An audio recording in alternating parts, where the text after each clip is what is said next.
Hey guys, so this is the first of potentially many vlogs. I preach almost every Tuesday night, and I can only address so many issues in one sermon. And also trying to preach the scripture correctly, sometimes there's certain things, or more often than not, there's a lot of things that aren't going to come up for quite a while. No, that doesn't mean that they stop occurring in your lives and you're not still currently constantly struggling with them. So with that, I wanted to start a vlog just to briefly discuss every week, maybe 5-minute vlogs, different hot topic issues, whether it be like parental problems or addictions or homosexuality or gossip or sexting or whatever else you guys have questions about, and you're wondering, both somebody that's a little bit older than you but still somewhat in your generation, as well as a biblical view. I'll do my best to kind of address both those sides and bring the two together.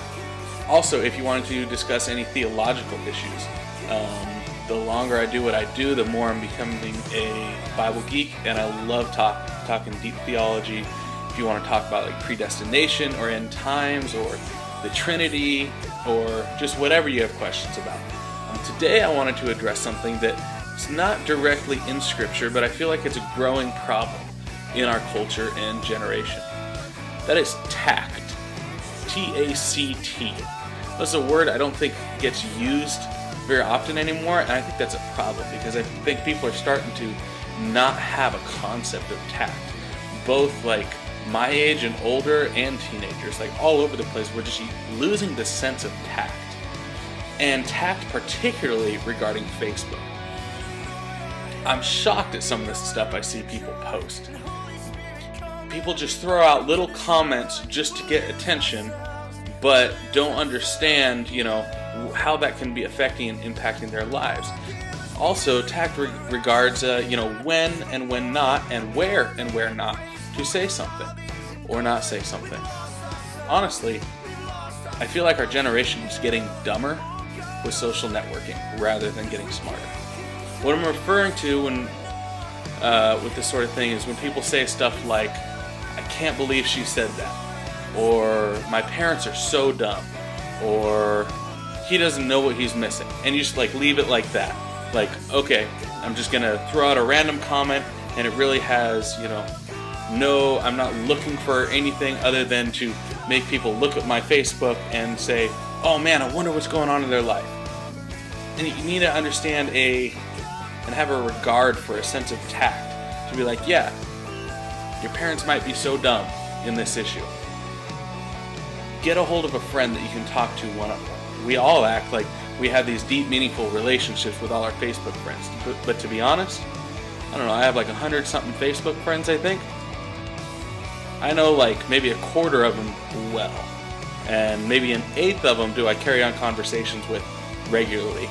And an even smaller fraction of that do they actually care and deeply invest into my life. So when I'm posting to 100+ friends, it's just doesn't make any sense for me to say something like, my boss is an idiot, and leave that.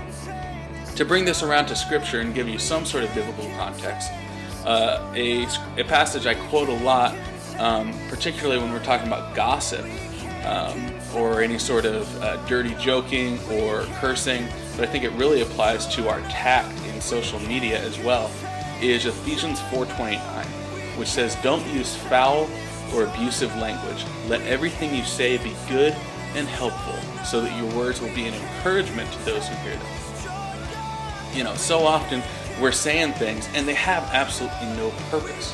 There is no reason for me to be throwing out on the internet for everybody to see, "I can't believe she said that." If it brings some sort of encouragement, if it's going to be uplifting. A term you'll hear in the church a lot is edifying. Is it edifying in any way? And if it's not, what is the point? Why put it up there? Another thing is Proverbs 18:21, and really all of Proverbs 18 addresses a whole bunch of this sort of stuff, which is the way we talk and what we say. So read Proverbs 18 if you really want to have more biblical perspective on this. But Proverbs 18:21 in particular says, "The tongue can bring death or life. Those who love to talk will reap the consequences." Because you got two choices here. You can use your tongue to bring death, to say stupid stuff and have it reflect upon you poorly, and you're going to reflect the poor consequences, or you can use your tongue to bring life, and then you're going to reap life consequences. You're going to reap good things that are going to come about. A practical way that I've seen this is, I think you'd be shocked how many employers look at your Facebook before hiring you, or before even interviewing you. That's becoming a really big thing in the career world, is before they have any interest in interviewing you, they will check you out on social networking, social media, and see what you're all about, because then you're not putting on this front. You're not just showing up to the interview, wearing a nice tie and got your hair slicked back like you never do and totally being fake.